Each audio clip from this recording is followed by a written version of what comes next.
Lava Lounge on Hot FM Lagos. It's still the Lava Lounge with a mix of the Coffee Gang.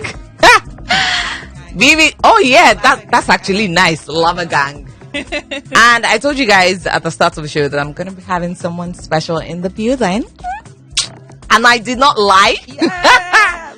Guys, guess who we have here? Yes. You want to take a guess? She's got blonde hair, don't care right now. Madu. She is one of the latest Big Brother evictees. Her name starts with the M, ends with the Ria. Hi guys, it's Hello. Maria. Yes, welcome. Welcome to the show, Maria. How are you feeling? I'm very excited actually. Excited? I'm a bit exhausted, but I'm excited. Because of the media rounds? Yeah. So first of all, let me start with this. Did you expect to leave on Sunday? No, like literally not at all. I mean, you had the fan base. Yes. I was shocked. We were all shocked. In fact, yesterday, I am still shocked. At a confession, Liquor Rose was like, that shocked me to my core because she was the strongest in the house. How could that happen? Is it a fake eviction? Oh yeah, well I thought that as well, but I knew it wasn't. Yeah. So what do you think happened? Where do you think you got it wrong? Honestly, like the show isn't scripted or anything. It's felt not? like no, it's not. Everything that happens is actually just real.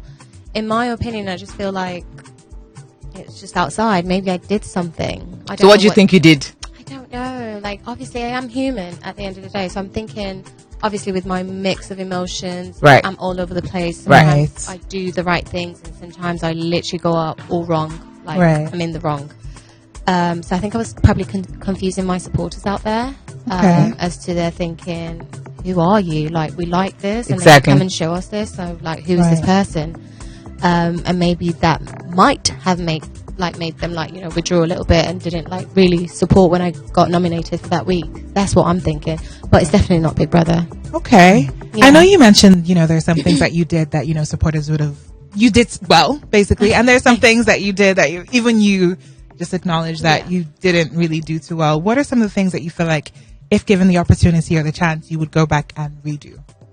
Maybe not getting drunk every weekend. Yeah. Definitely not getting drunk every weekend. I feel like I was doing that. And I think that came from a place of, I did enjoy my time on the show and, with everyone that was there. But I just felt like it probably came from a place of, missing home a lot and not being away from people I love for that long. Mm-hmm. And I didn't know how to relate. And I tried so hard to not show it on the show because that's not what the show is about. And that's Right. not why I came on the show. Right. So I felt like alcohol was probably my safe haven because literally in real life I don't drink every day. But Right. I felt the need to drink every day. In the house. Let's not talk about alcohol. It's like an issue. But Okay. yeah, probably that. And it is a reality TV show. I did show myself, but maybe there were certain parts of me that I should have calmed down a little bit. Okay, like Right. what? Like, exactly. Maybe like with my anger, like when I got angry, I felt like I literally went all out. Every time I did get angry, like I would definitely go all out. So maybe try and learn more on how to minimize my Anger. Did you go all out because of the alcohol or because you felt like this is your way to get screen time? Because at the end of the day, Big Brother is a game. And a lot of people put through different personalities. Neither of the two. Definitely wasn't alcohol, and I never actually did anything for screen time.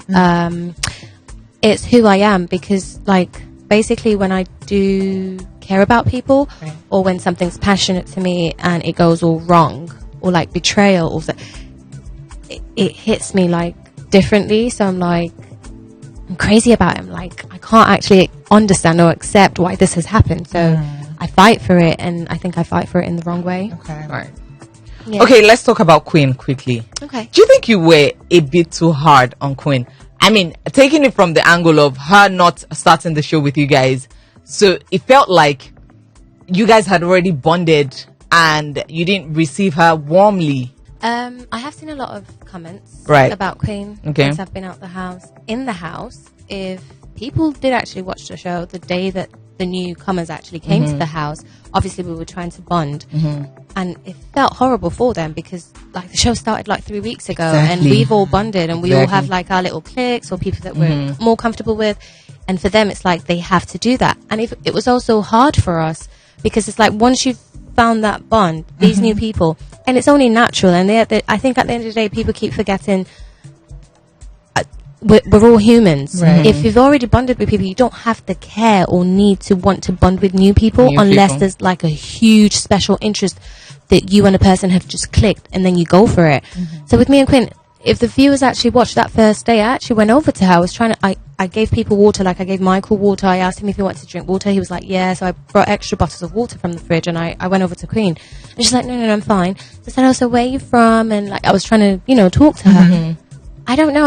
What went wrong? Nothing went wrong. I don't feel like, I wouldn't say she didn't welcome me or she welcomed me. There was just nothing there. Right. And then I carried on with my normal life, as I should, because I came as an individual on the show. I'm not going to carry anyone with me. But after 2 days, we're having this huge altercation, and that was where it ended for me. Like, that was it for me. But again, I have absolutely nothing against that girl. I think she's beautiful in every way. She's got a great body, and, there's just nothing there. Like, yeah. Okay. Angel now. I actually do love Angel. I really do. I just want to clear something. Okay. Oh, I just want to be clear. Yeah. So it feels like you didn't like Angel because of her personality in the house, or more so her confidence within her sexuality. So it felt like you were, for lack of better words, disgusted at some of the things she was doing and how she carried herself.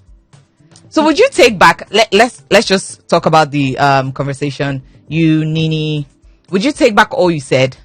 You see, if they actually watched that conversation, I was never the person that said, okay, so the whole vagina thing started with Michael. We did a whisper game, but I guess you guys didn't hear anything because it was actually a whisper game, and that was why Big Brother actually punished us, because we were not meant to do that whisper game the way we did it. Yeah. So someone had whispered to Michael, which of the ladies do you think in the house have the smelliest or something like that vagina? And the essence of the game is the answer to whatever someone's whispered in your ear, whatever the answer, whoever has, like, you think it's the answer, you will go to and ask them a different question. Wow. So obviously his answer was Angel. And then he went over to Angel to ask her something totally different. You can't tell her what you've been asked. You just carry on with the game and ask. So, but if someone wants to know what Michael was asked, the person would have to drink alcohol. So Peace drank alcohol, and Michael told her what it was.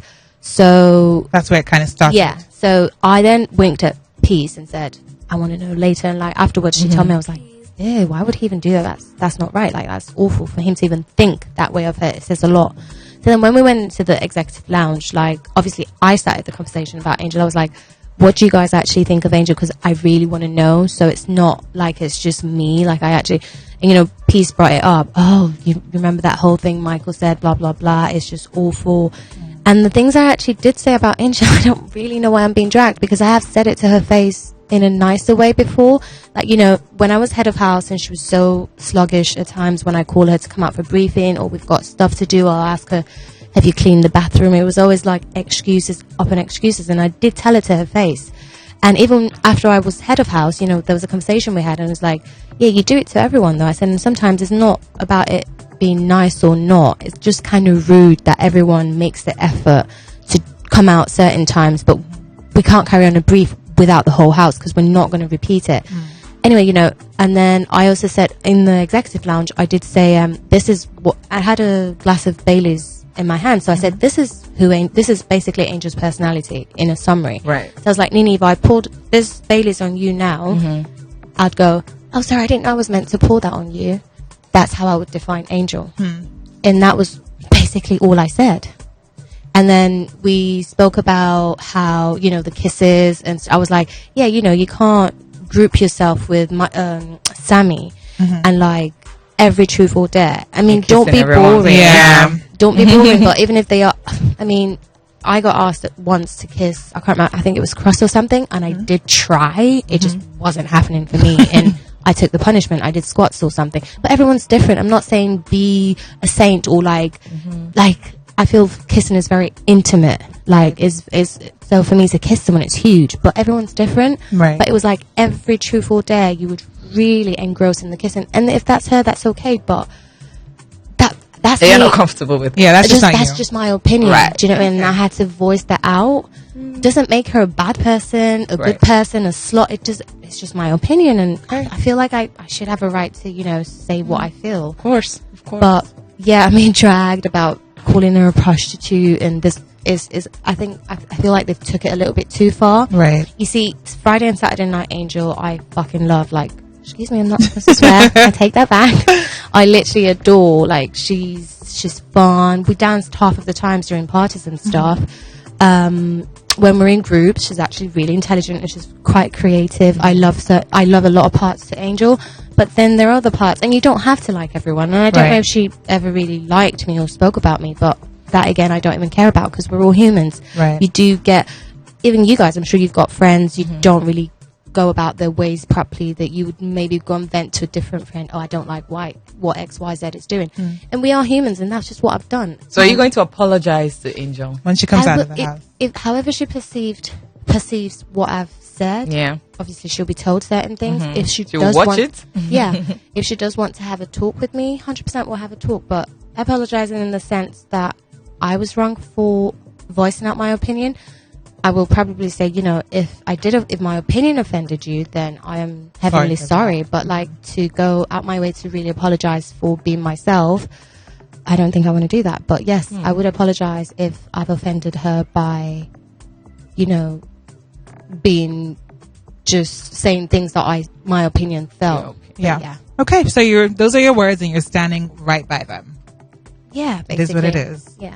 All right. Thank you so much for coming through. Coming in, Maria. We honestly wish that we could keep you for longer, but you know, you got a lot to do, girl. So thank you for dropping by. Thanks for having me. I do appreciate it. You're very welcome. All right. That's Final words for your fans.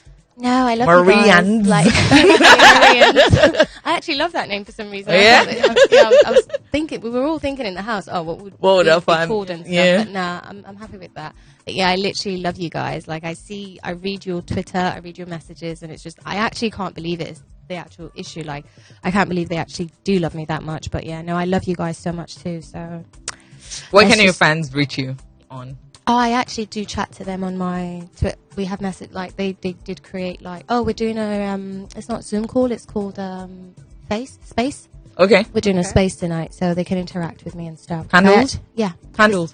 Your handles. social media. Oh, media sorry. handles. Oh, is that what you meant? It's okay. Sorry, Maria Chike Benjamins. Right. Yeah, and Twitter is like, I think the same thing. Yeah. All right, then. Thank you so much for Okey-dokey. stopping by. Thank you. Appreciate it. Lava Lounge on Hot FM Lagos.